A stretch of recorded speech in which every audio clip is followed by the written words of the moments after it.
everybody, so welcome back to my channel. This is the second lesson on ionic bonding.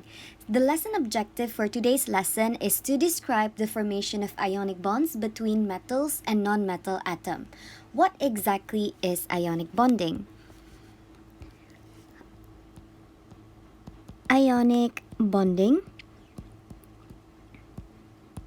is a transfer of electron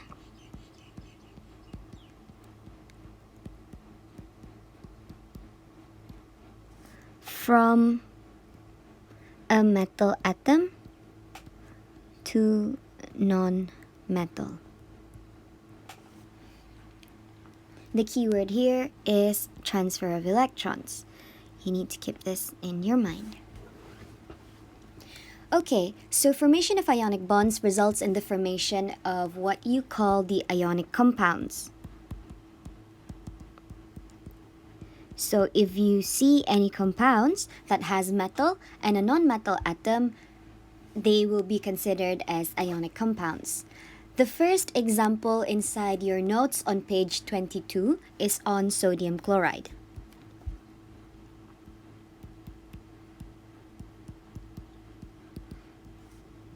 Sodium chloride. NaCl. Before I show you the ionic compound itself, I will first draw out the sodium atom and the chlorine atom.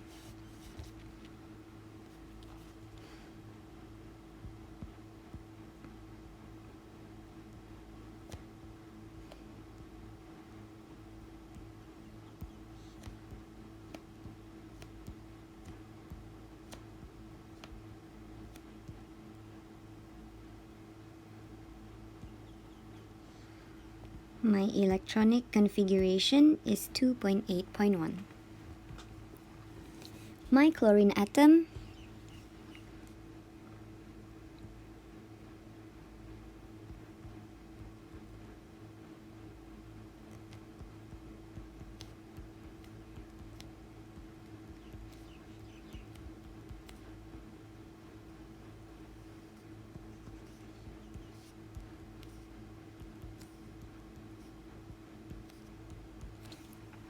So my sodium atom has one outer electron and my chlorine atom has 7 outermost electron.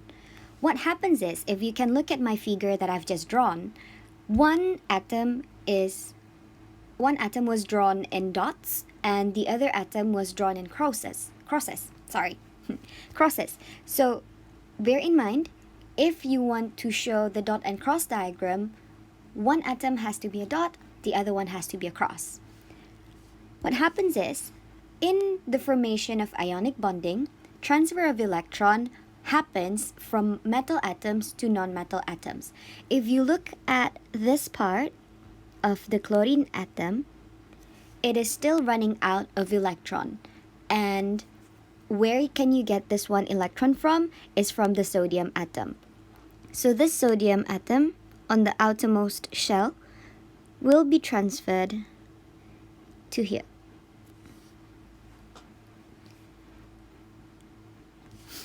So if you're drawing the ionic bonds, it's usually just a cross, but because I can't fit it into my screen, I'm just gonna draw it at the bottom. Okay? So my sodium atom, after I transfer an electron, it becomes an ion, because I am now losing electron. 2 electrons in the first shell. 1, 2, 3, 4, 5, 6, 7, 8. Because I'm losing 1 electron. So this becomes a plus charge. My chlorine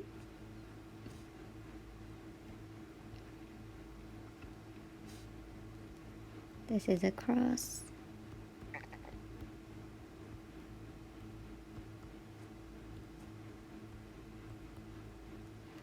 Go to another shell.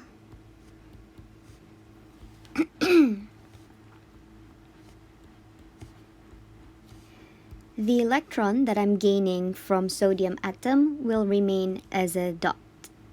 So I have one dot and the other electrons are denoted by crosses in my chloride ion.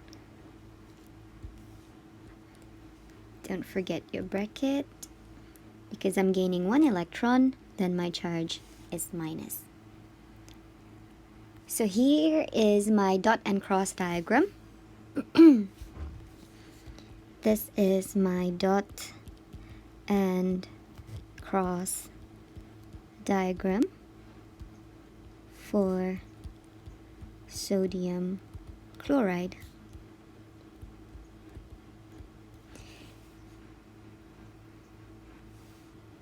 If you know how to get to here without drawing the atoms, then please do so. So to save up some time, you only need to draw the Na plus and the Cl minus electronic structure without the atoms. If you look into your notes for example 2,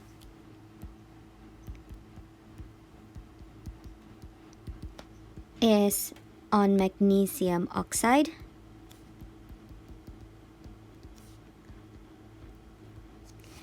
Give yourself a try. Give it a try for example 2 and example 3. If you wish to do it by yourself, please do so and post the video for now.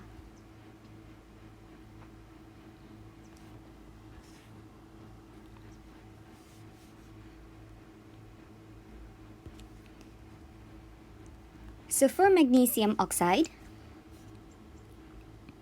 I'm going to draw the magnesium atom first as usual. 1, 2, 3, 4, 5, 6, 7, 8. Oh, I'm missing one electron. I move on to the next shell. I'll draw 2 electrons, top and bottom. Right. This is my Mg atom.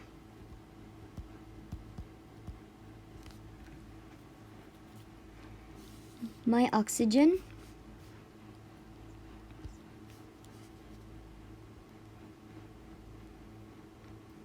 One, 2, 3, 4, 5, 6, 7, 8.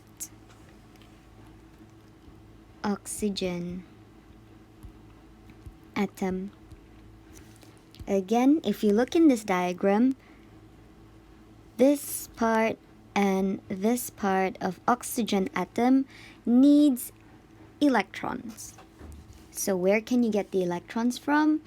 You can get it from the magnesium atom. Again, transfer of electrons. This electron will go in here, and this electron will go at the bottom. So once you're drawing the ions, magnesium will be only left with 10 electrons.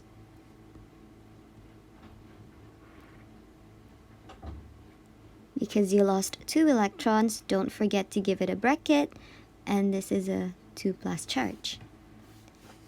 For your oxide ion,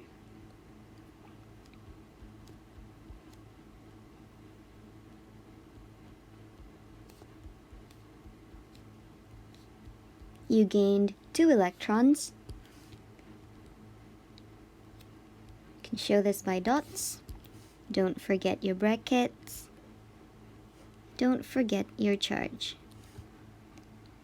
Because you're gaining 2 electrons, so your charge will need to be 2 minus, and if you're losing 2 electrons, then it's a 2 plus. Did you get the correct answer? I hope so.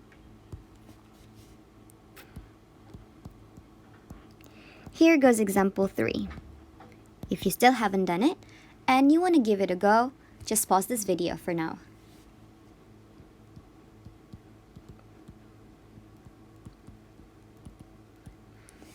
Example 3 is a formation of calcium chloride. First of all, again, you need to draw your calcium atom. for a beginner. 1, 2, 3. That's probably too thick.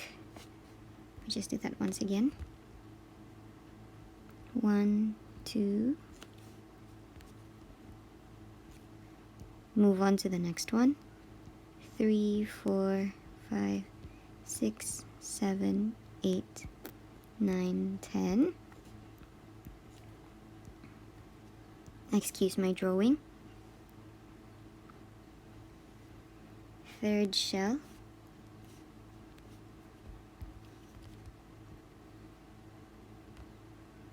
Third shell. I still have 8 electrons.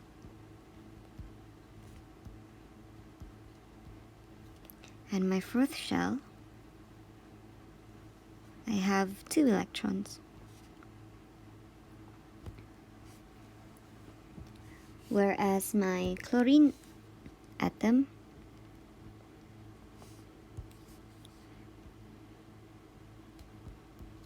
one, 2, 3, 4, 5, 6, 7, 8, 9, 10.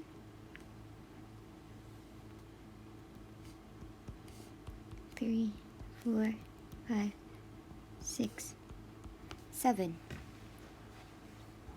Okay. For this example, if you look into the diagram, if you look into chlorine atom, there's only 1 electron that needs a pair. So for this one, you will only take 1 electron from calcium to be transferred to your chlorine. However, this electron from calcium also needs to be transferred. So where this is going, or where is this going, you will need another chlorine atom. So chlorine atom, you will need 2 of them. So when you're drawing the ionic compound, when you're showing the dot and cross diagram, all you got to do is just draw the calcium in the middle.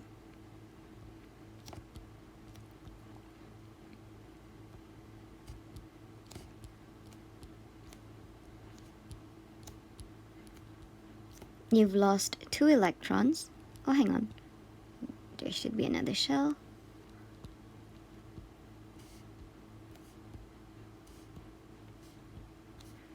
Don't forget your brackets. This is a 2 plus because you are losing 2 electrons. You've lost 2 electrons. And then your chlorine atom,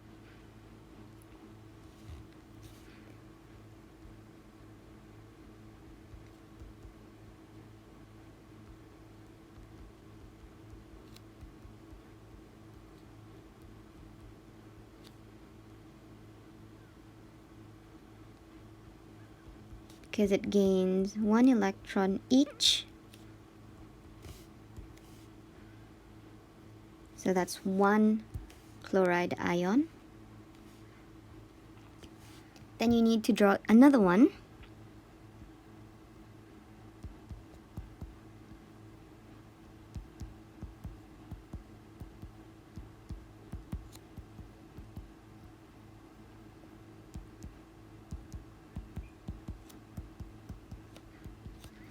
To show another electron that has been transferred. That's it. That's my calcium chloride. Hope you got it correct. So again, just to repeat myself, you started off with calcium atom and you have another chlorine atom. So what happens is, in the formation of ionic bonds, you are transferring electrons from metal to non-metal. So again, if you look at this part of the chlorine atom, it needs 1 extra electron. So you are transferring 1 electron to that side of the chlorine atom. However, you still have this 1 electron that needs to be transferred. So what happens is, this one will need another chlorine atom. So in total, you will form 2 ions, 2 chloride ions, and 1 Ca2 plus ion. That's it for now. See you in the next one. Bye, everything.